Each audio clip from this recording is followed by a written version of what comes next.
Sepanjang sejarah, simbol selalu digunakan untuk menyampaikan pesan, baik secara terang-terangan maupun terselubung. Namun apakah kita pernah bertanya, apakah semua simbol itu memiliki makna yang baik, atau justru menyimpan misteri yang mengarah pada penyesatan?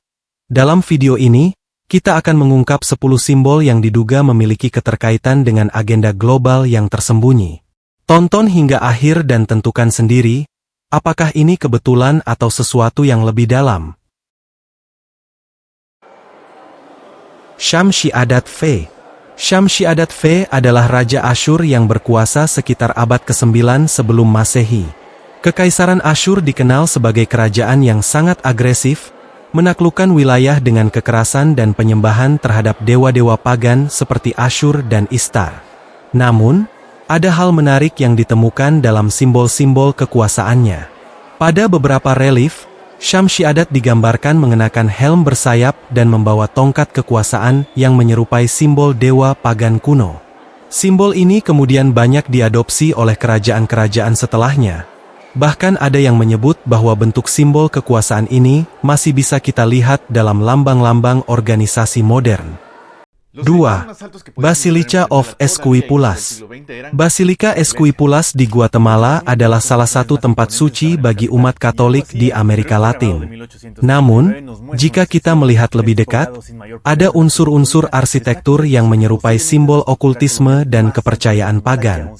Salah satu yang mencolok adalah penggunaan simbol matahari dalam dekorasi altar dan jendela kaca patri.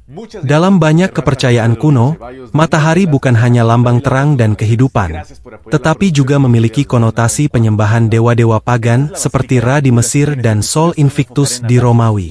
Apakah ini hanya kebetulan, atau ada pengaruh yang lebih besar di baliknya? 3. Eye of Horus.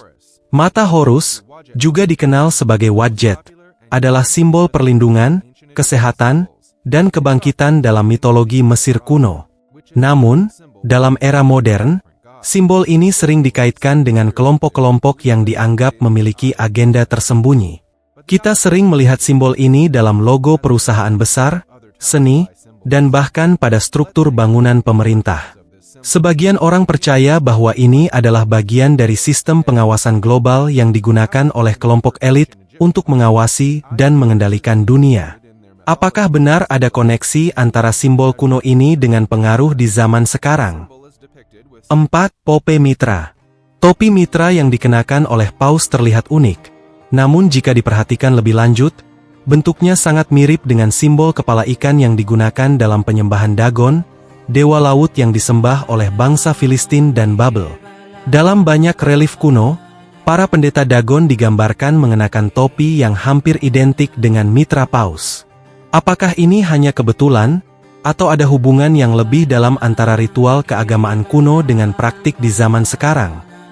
5. Dragon the Fish God, Dagon.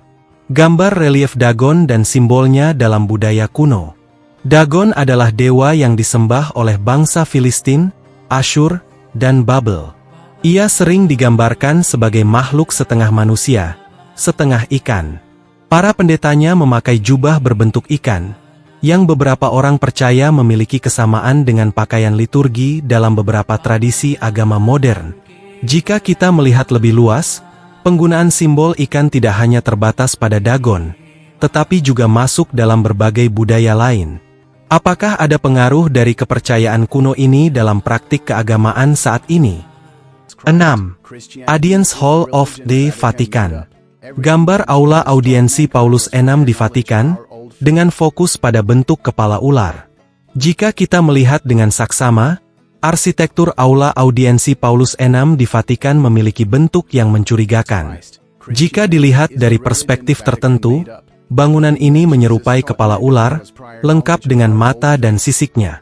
Apakah ini hanya desain arsitektur biasa, atau ada pesan tersembunyi yang ingin disampaikan?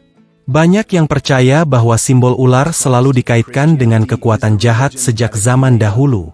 Jika demikian, mengapa simbol ini muncul dalam salah satu pusat keagamaan terbesar di dunia? 7. Tomb of Pope Gregory XIII. Gambar makam Paus Gregory XIII, soroti relief dan patung. Paus Gregory XIII adalah tokoh yang mengubah kalender yang kita gunakan saat ini, tetapi makamnya memiliki relief yang menimbulkan tanda tanya. Di sana terdapat patung-patung yang menggambarkan figur menyeramkan yang menyerupai iblis dan naga. Beberapa orang percaya bahwa penggunaan simbol ini bukan sekadar dekorasi, melainkan memiliki makna yang lebih dalam. Apakah ada pesan tersembunyi di balik makam ini? Near Christmas at winter solstice, the light shines furthest away from the wall. During the summer solstice, the light hits the ground at its closest point. And at the vernal equinox, the light lands closer to the middle, and thus we can correctly place the date of Easter on the first Sunday thereafter. The Gregorian calendar has 8. Revelation 12:9. Tampilkan teks Alkitab Wahyu 12:9. Kitab Wahyu 12:9 menyatakan bahwa naga besar itu, si ular tua, yang disebut iblis dan setan, yang menyesatkan seluruh dunia, dilemparkan ke bumi, dan malaikat-malaikatnya dilemparkan bersama dia. Ayat ini menjadi dasar bagi banyak teori bahwa kekuatan jahat berusaha menyesatkan manusia melalui simbol-simbol tertentu yang tersembunyi dalam budaya dan arsitektur dunia modern. Isis, powerful and loving goddess of ancient Egypt. Isis was the goddess of motherhood, magic, and protection. 9. Isis with her son Iswaran.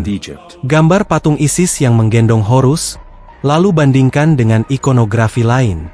Dalam mitologi Mesir, Isis sering digambarkan menggendong putranya, Horus.